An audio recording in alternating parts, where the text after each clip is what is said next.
Bonjour à Monsieur le maire, mes chers collègues.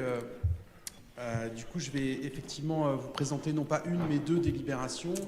Il y en a une qui concernait plutôt la commission des finances, puisque pour cette opération exemplaire, on crée un budget annexe.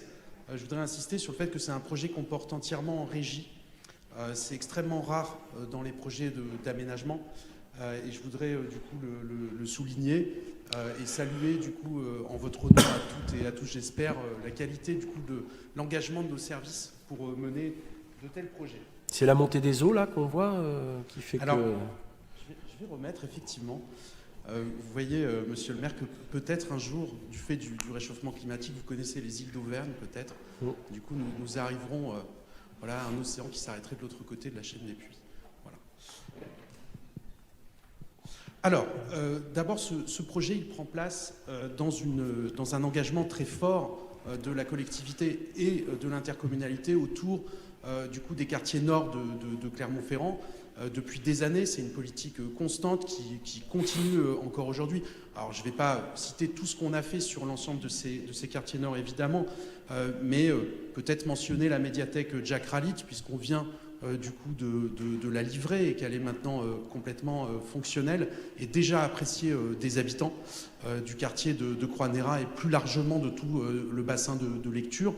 Un quartier qui est complètement structuré par du transport public, puisque le tram du coup dessert l'ensemble de ces équipements, des grands projets qui arrivent, je pense à l'extension du stade, mais si on remonte un petit peu dans le temps, on peut parler de l'arrivée de l'école d'architecture dans ce quartier, et puis si on se projette un peu, c'est évidemment tout le grand projet de renouvellement urbain des Vergnes qu'on a pu du coup présenter avec Odile Vignal il y a quelques jours, et sur lequel du coup on ouvre une concertation. Ce projet Bamba, du coup, il occupe une place particulière dans, je dirais, ce système. Alors, je ne sais pas si ça marche quand je vous montre avec la souris. Donc, il est situé ici.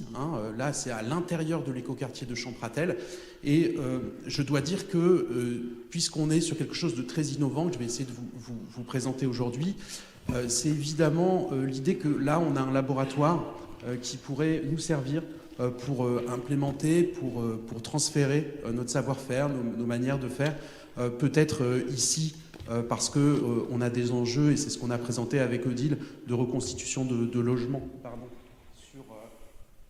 sur du coup, le quartier des Vergnes, mais aussi dans bien d'autres quartiers de la métropole. Alors je me rapproche un peu. Et du coup, on arrive sur cet écoquartier de Champratel, la Grande Plaine. Et du coup, vous voyez une situation actuelle. Ce qu'il faut mentionner, c'est que l'ensemble des logements sociaux du quartier ont entièrement été réhabilités, et y compris d'ailleurs leurs abords. C'est-à-dire qu'ils ont fait l'objet de travaux de résidentialisation, et on a des pieds d'immeubles qui sont relativement qualitatifs. Et pour ceux et celles qui ont connu ce quartier avant, il faut se souvenir que c'était toutes les mêmes tours. Et ce qui a été très intéressant, c'est qu'on avait 3 bailleurs différents et que chacun a porté un projet de réhabilitation, mais ça a aussi permis de singulariser du coup les tours de Champratel, puisqu'elles sont toutes différentes, et bien sûr d'améliorer leur qualité thermique. Ensuite, dans cet écoquartier de Champratel, on a apporté des équipements publics. Bon, il y a la maison de quartier, il y a bien sûr la nouvelle école Fousson, mais aussi des espaces publics qui, du coup, ont été presque entièrement réalisés, en tout cas ceux qui structurent le quartier. Je pense à la place René Maillot, je pense aussi au square Rosa Parks, à la plaine de Jeux. Et donc, on a un quartier qui s'est entièrement transformé avec l'arrivée de nouveaux logements. Quelques programmes que je peux citer, mais on a là de l'accession sociale. Je pense à du coup Domia, la filiale d'Assemblia, qui a apporté du coup des projets d'accession sociale à la propriété d'ores et déjà, qui sont habités dans ce quartier. Je pense aussi à un projet d'habitat intergénérationnel qu'on a travaillé du coup sur du coup un de ces lots avec donc un projet assez remarquable qui peut ressembler à ce qu'on a fait avec le CCAS au Clos des Vignes, mais du coup avec d'autres opérateurs et qui, je crois, avec ce jardin partagé en pied d'immeuble, ces espaces communs aussi en pied d'immeuble, est quelque chose qui fonctionne très bien. Malgré tout, du coup, dans cet aménagement, on a ressenti le besoin d'inventer une nouvelle façon de fabriquer la ville, et c'est comme ça qu'on est arrivé à la délibération d'aujourd'hui. L'idée, du coup, c'est que d'abord, on doit, vous l'avez vu sur la diapositive précédente, On a un quartier qui du coup, on est sur du renouvellement urbain. Hein. Il y avait des tours qui ont été démolies, j'en ai pas parlé. On est sur des quartiers où il y a des friches aussi. Et du coup, on voit sur la diapo précédente qu'on doit finalement finir de tisser ce quartier. Il y a des espaces qui sont pas habités, qui sont pas construits, qui sont pas aménagés.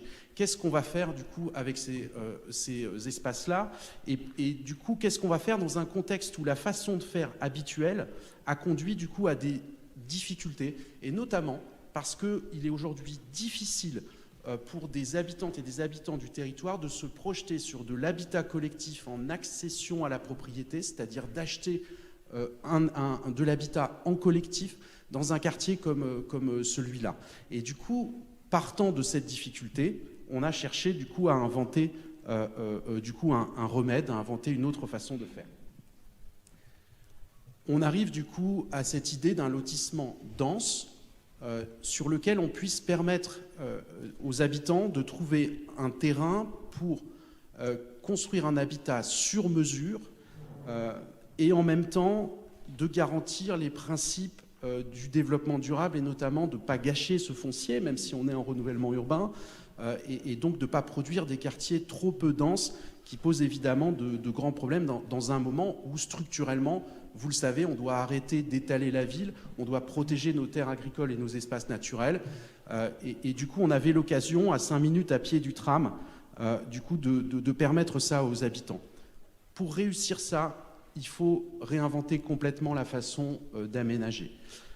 L'idée, c'est d'abord l'idée d'autopromotion. C'est de permettre du coup aux futurs habitants d'être les promoteurs de leur projet d'habitat. On sait que ça permet d'économiser énormément du coup de frais qu'on peut estimer jusqu'à 1 000 € par mètre carré sur du coup une opération comme celle-là, et donc de permettre un logement plus accessible. Comme la ville de Clermont-Ferrand est propriétaire du coup de l'ensemble de ce foncier, c'était facile pour nous du coup d'imaginer qu'on pouvait devenir finalement le lotisseur de ce quartier, ce qui n'est pas le rôle habituel d'une ville. Et du coup, c'est ce qu'on a effectivement choisi de faire. Du coup, les grands principes, vente de terrain à bâtir, donc libre de constructeurs. Les économies du coup générées par l'utilisation de cette filière courte sont réinjectées du coup dans le projet. Filière courte parce qu'il y a moins d'intermédiaires, tout simplement.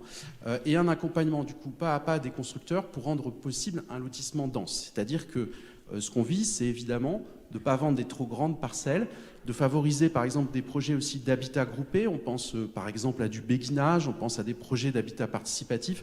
Et si vous avez un petit peu étudié la délibération, vous avez vu que du coup c'est des choses qu'on a intégrées, qu'on veut essayer de favoriser. L'idée, c'est de changer de posture et d'accompagner du coup des futures habitantes et des futurs habitants dans leurs projets dans ce quartier du coup de Champratel autour de ce nouveau concept. Du coup, ça a donné lieu à un permis d'aménager qui est très souple, c'est-à-dire que les travaux ont commencé d'ailleurs en février. On a commencé du coup à aménager ce qu'on appelle les voiries primaires, c'est-à-dire les grands axes qui vont permettre de desservir du coup l'ensemble de ces lots. On a un potentiel, je ne l'ai pas dit, mais de plus de 200 lots. Donc il faut imaginer que ce n'est pas une petite opération, c'est une opération qui peut concerner beaucoup d'habitants potentiellement, et donc jouer un grand rôle.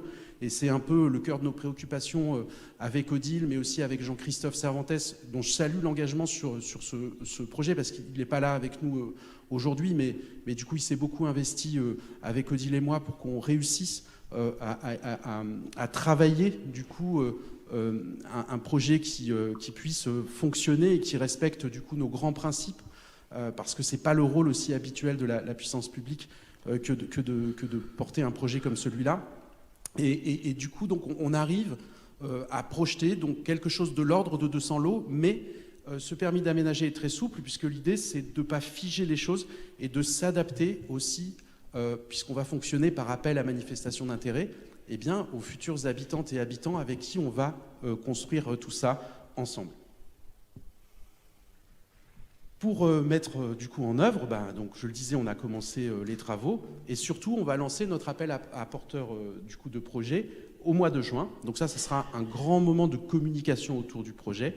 Et ensuite, on passera dans la phase active où on va du coup, bien sûr, continuer l'aménagement, accompagner les porteurs de projets et du coup commencer progressivement du coup, à aménager, à construire ces logements pour qu'ils soient progressivement habités. On peut espérer du coup qu'on ait des premiers habitants d'ici 2-3 ans, par exemple, qui commencent à habiter ce quartier, mais que même dès fin 2023, par exemple, on ait des projets qui commencent à sortir de terre.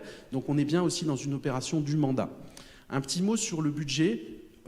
À l'échelle de Bamba, parce que évidemment le quartier de Champratel, on a déjà beaucoup investi dessus. Hein, j'évoquais les équipements publics, j'évoquais les espaces publics, mais à l'échelle de Bamba, l'idée c'est de travailler sur un budget qui soit à l'équilibre.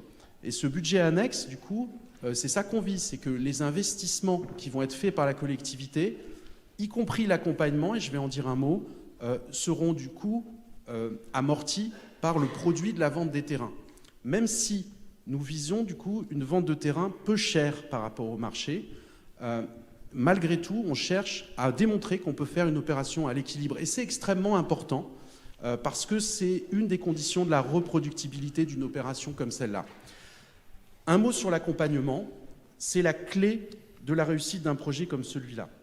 Il se trouve que je saluais l'engagement des équipes de la ville, mais je dois aussi, monsieur le maire, mais vous le savez, puisque vous avez assisté à beaucoup de nos réunions, on est accompagné par une équipe qui s'appelle Ville Vivante, et dont je voudrais vraiment saluer le caractère justement très innovant dans l'approche et la grande qualité professionnelle.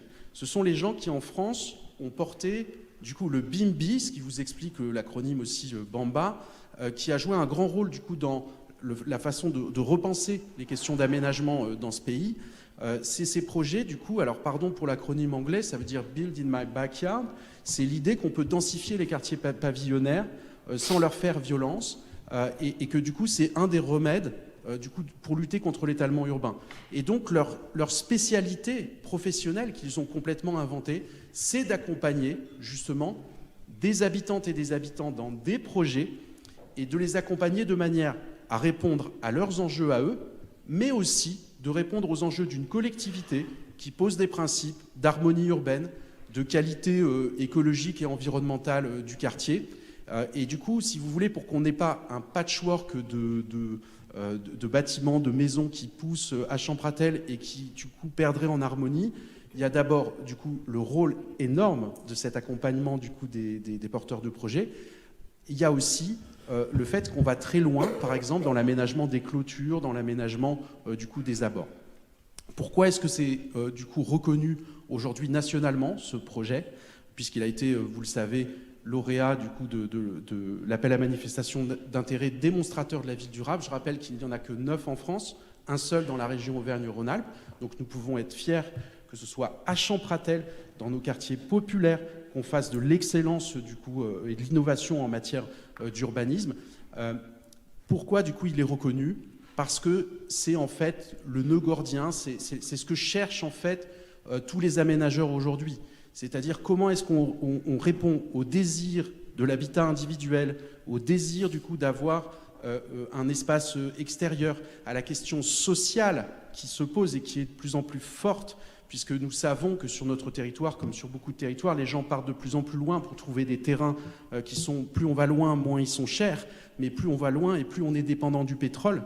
Et on sait qu'aujourd'hui, c'est une question qui n'est pas seulement une question environnementale, c'est évidemment aussi une question sociale qui est posée. Et du coup, on a là, quelque part, avec ce projet, en tout cas, le potentiel ou la promesse, si vous voulez, de réussir à faire quelque chose qui intéresse beaucoup le monde de l'aménagement partout en France. Voilà, merci.